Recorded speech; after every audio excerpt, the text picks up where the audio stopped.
नमस्कार दोस्तों, स्वागत है आप सभी का एक बार फिर से। दोस्तों, अगर आप अपनी लाइफ में कुछ नया सीखना चाहते हैं तो मेरे साथ ज़रूर बने रहिएगा और मेरे वीडियो को लाइक करिएगा, चैनल को सब्सक्राइब ज़रूर करिएगा ताकि मेरा हर नया वीडियो आप तक आता रहे। दोस्तों, मैं आज फिर एक नई रहस्यमय वीडियो लेकर आपके साथ उपस्थित हो गया हूँ और आज के इस वीडियो में बहुत ही रहस्यमयी प्रश्न हैं।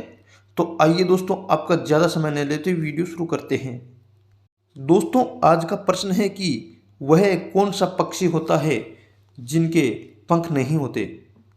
और दोस्तों, अगला है सबसे अच्छा राजा कौन होता है। तीसरा है कौन सा नगर सबसे अच्छा होता है। चौथा है कौन से पेड़ में डाल नहीं होते और कौन सा सरोवर बिना जल का होता है। तो आइए दोस्तों, इन रहस्यमय प्रश्नों के उत्तर आपको बताते हैं। तो दोस्तों, प्राचीन समय की बात है कि एक चंपापुरी नामक प्रसिद्ध नगरी थी। दोस्तों, नगरी प्राकृतिक रूप से बहुत ही सुंदर थी। उस नगरी के सौंदर्य का वर्णन कोई भी नहीं कर सकते थे। तो दोस्तों, जितनी सुंदर नगरी थी उतना ही अच्छा उस नगरी का राजा था और उस राजा का नाम सत्यवर्मन था। महाराज प्राचीन समय से भी अपने अधिकारियों को लगाते थे, उन्हें एक परीक्षा के द्वारा ही नियुक्त करते थे। महाराज के दरबार में बड़े बड़े विद्वान रहते थे और महाराज का जो मंत्री था उस मंत्री का एक बार देहांत हो गया। मंत्री के देहांत पर राजा सत्यवर्मन बहुत दुखी हुआ और महल में उस मंत्री की कमी महसूस करने लगा। तो महाराज ने समस्त नियम के अनुसार उस मंत्री का अंतिम संस्कार और क्रियाक्रम करवाए। कुछ समय निकल जाने के बाद महाराज ने अपने दरबार का आयोजन किया और उस दरबार में महाराज ने घोषणा की कि आज से 3 दिन बाद हम मंत्री पद को भरेंगे और उसके लिए हम एक छोटी सी परीक्षा लेंगे। तो दोस्तों, महाराज की यह घोषणा संपूर्ण राज्य में फैल गई। महाराज के दरबार में देश के कोने कोने से अनेक विद्वान आने लगे कि हम महाराज के दरबार में मंत्री का पद ग्रहण करेंगे। मंत्री की लालसा में बड़े बड़े विद्वान महाराज के दरबार में आ गए। महाराज का दरबार लगा हुआ था और यह समय भी आ गया था वो जिस दिन महाराज को मंत्री का चयन करना था। दोस्तों, राजा ने अपने दरबार में घोषणा करवा दी कि हे विद्वानों, मेरे 5 प्रश्नों का जवाब देगा उस विद्वान को मैं अपना मंत्री बनाऊंगा।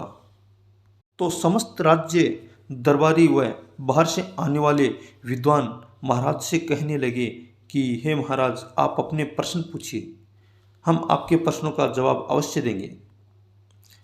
तो दोस्तों, महाराज ने अपना पहला प्रश्न पूछा कि हे विद्वानों, ध्यान से सुनिए, ऐसा कौन सा पक्षी होता है जो बिना पंखों का होता है। महाराज ने दूसरा प्रश्न पूछा कि सबसे अच्छा राजा कौन होता है और महाराज ने तीसरा प्रश्न पूछा कि सबसे अच्छा नगर कौन सा होता है और महाराज ने चौथा प्रश्न बोला कि कौन सा सरोवर बिना जल का होता है, जिसमें जल नहीं होता। और महाराज ने अंतिम सवाल पूछा कि कौन से पेड़ में डाल नहीं होती। दोस्तों, महाराज के प्रश्नों को सुनकर के दरबार में उपस्थित विद्वान शांत हो गए और एक दूसरे के मुंह के सामने देखने लगे। कोई भी विद्वान भरी सभा में महाराज के प्रश्नों का जवाब नहीं दे पाया। तो महाराज बड़े चिंतित हो गए और सोचने लगे कि मेरे राज्य में इतने विद्वान होकर के इतने बड़े बड़े विद्वान हैं और कोई भी विद्वान इस प्रश्नों के उत्तर नहीं दे सकता। तो दोस्तों, महाराज का जो पूर्व मंत्री था जिनकी मृत्यु हो गई थी, उस मंत्री का एक पुत्र था वहाँ पे, वो भी उपस्थित था। उस पुत्र की आयु सिर्फ 12 वर्ष थी और वह बालक भी उस सभा में बैठा हुआ था। महाराज के दरबार में जब कोई भी विद्वान इन प्रश्नों का उत्तर नहीं दे सका तो वह छोटा सा बालक खड़ा हो जाता है और वह बालक कहने लगा कि हे राजन, मैं आपके प्रश्नों का जवाब दूंगा।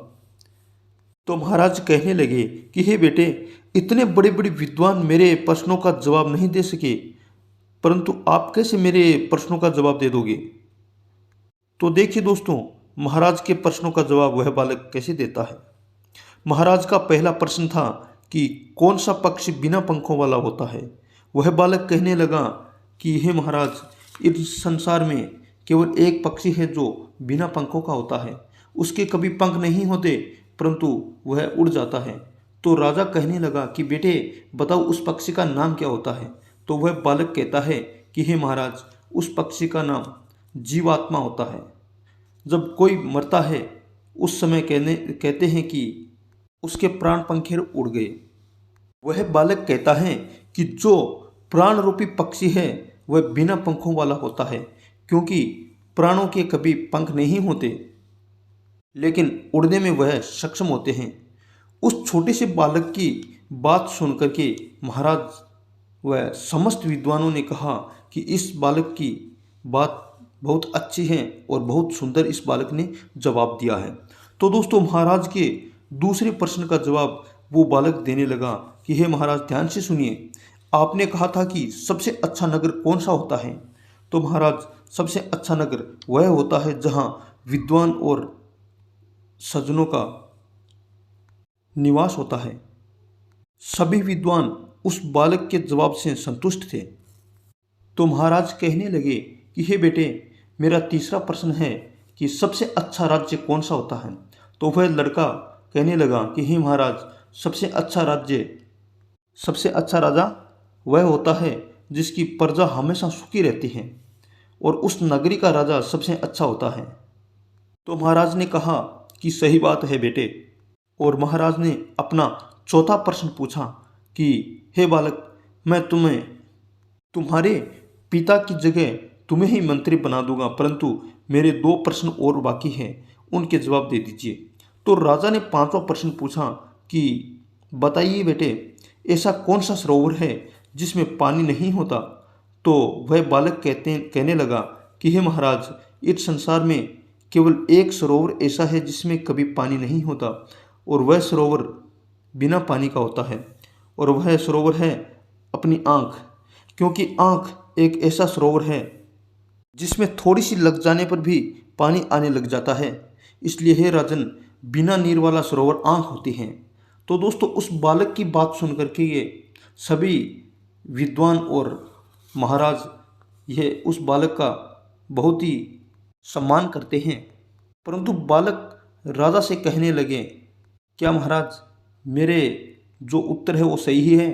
तो राजा कहने लगा, हाँ बेटे, आपके जवाब सही हैं। और विद्वान भी सभी कहने लगे कि हाँ महाराज, यह बालक सही बोल रहा है। परंतु विद्वान कहने लगे कि हे महाराज, यह बालक है वो विद्वान तो बहुत बड़ा है, लेकिन इसकी आयु अभी कम है। तो राजा कहने लगे कि विद्वान की कोई आयु नहीं होती। सूर्य दिखने में छोटा सा दिखाई देता है हमें, परंतु वह पूरी पृथ्वी को अंधकार से दूर रखता है। इसलिए कभी अग्नि, पाप और सर्प यह कभी छोटे नहीं होते। दोस्तों, राजा ने अपना अंतिम प्रश्न पूछा कि बेटे बताओ, इस संसार में कौन सा वृक्ष ऐसा होता है जिसमें शाखाएं नहीं होती।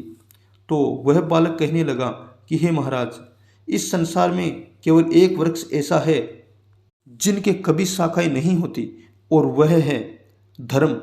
क्योंकि धर्म एक बहुत बड़ा वृक्ष होता है, परंतु उनके कोई शाखाएं नहीं होती। उनसे जितना धर्म करेंगे उतना ही उनकी शाखाएं बढ़ेगी, वह पेड़ उतना ही बड़ा होगा, और वह पेड़ धर्म ही होता है। दोस्तों, उस बालक की बात सुनकर के संपूर्ण दरबार जय जयकार करने लगा, और उस मंत्री के बालक को, जो मंत्री था जिनकी मौत हो गई थी, उसके बालक को ही महाराज ने मंत्री घोषित कर दिया। तो बताइए दोस्तों, मेरा वीडियो कैसा लगा। वीडियो को शेयर ज़रूर करिएगा, लाइक ज़रूर करिएगा।